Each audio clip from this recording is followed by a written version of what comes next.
मोदी दुश्मनी और दोस्ती दोनों निभाएंगे। मोदी दुश्मन की मदद करेंगे और पुतिन से दोस्ती भी निभाएंगे। पहले पाकिस्तान और अब चीन में हो रहा है मोदी मोदी। चीन को समझ में आ गया है कि दुश्मन हो तो भारत जैसा। दूसरे विश्व युद्ध के बाद पहली बार दुनिया में इतना बड़ा संकट आया है।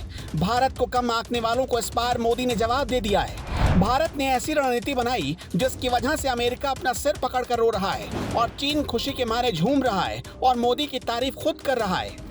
खुद को चालाक समझने वाला चीन समझ नहीं पा रहा कि आखिर मोदी ने ऐसा क्या कर दिया कि रूस भी भारत से बहुत खुश हो गया है। अमेरिका भारत का कुछ नहीं कर पा रहा और यूक्रेन को भी भारत से उम्मीद बढ़ गई है। चीन भारत की तारीफ कभी नहीं करता, लेकिन इस बार अगर कह रहा है तो समझ लीजिए कि कुछ बात तो है।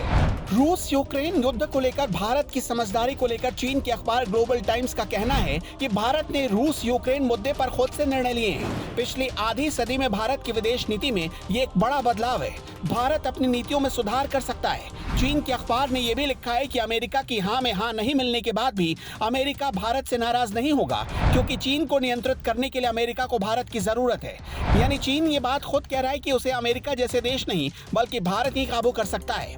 रूस और पुतिन के खिलाफ अमेरिका ताकतवर देशों को एकजुट करने में लगा हुआ है। 2 दिन पहले संयुक्त राष्ट्र की महासभा में रूस के खिलाफ 141 देशों ने वोट किया था, लेकिन जब भारत की बारी आई तो भारत लुका छिपी का खेल खेलने लगा था। यूएन में भारत पहुंचा तो था, युद्ध के खिलाफ भी खड़ा था, लेकिन रूस के खिलाफ उसने वोट नहीं डाला। भारत यूक्रेन को मदद पहुंचा रहा है, खाने पीने और जीने के लिए राहत सामग्री भेज रहा है, लेकिन रूस के खिलाफ ऐसा कोई कदम नहीं उठा रहा जिसकी वजह से पुतिन नाराज हो। यह युद्ध भारत के लिए ही सबसे ज्यादा कठिन माना जा रहा है, क्योंकि भारत दुनिया का चौथा सबसे ताकतवर देश है। ऐसे में भारत किसका साथ देगा, इस पर हर किसी की नजर है। इस बात का भी डर था कि अगर मोदी रूस का साथ देते हैं तो अमेरिका नाराज हो जाएगा, और अगर अमेरिका का साथ देते हैं तो पुराना दोस्त रूस नाराज हो जाएगा।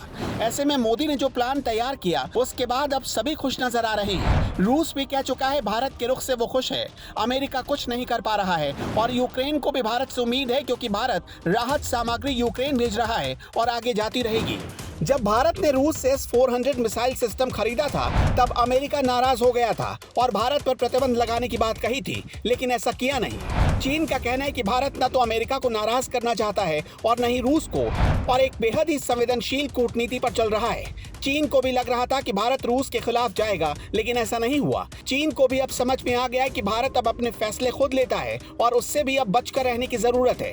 हालांकि मोदी के सामने अभी भी बहुत बड़ी चुनौती है कि यूक्रेन से अपने सभी लोगों को जल्द से जल्द सुरक्षित वापस कैसे लाते हैं, क्योंकि यूक्रेन में अब हालात भयावह हो चुके हैं। वैसे आपको क्या लगता है, फिलहाल भारत को क्या करना चाहिए? आप अपना जवाब कमेंट बॉक्स में दे सकते हैं। Bureau report, new times.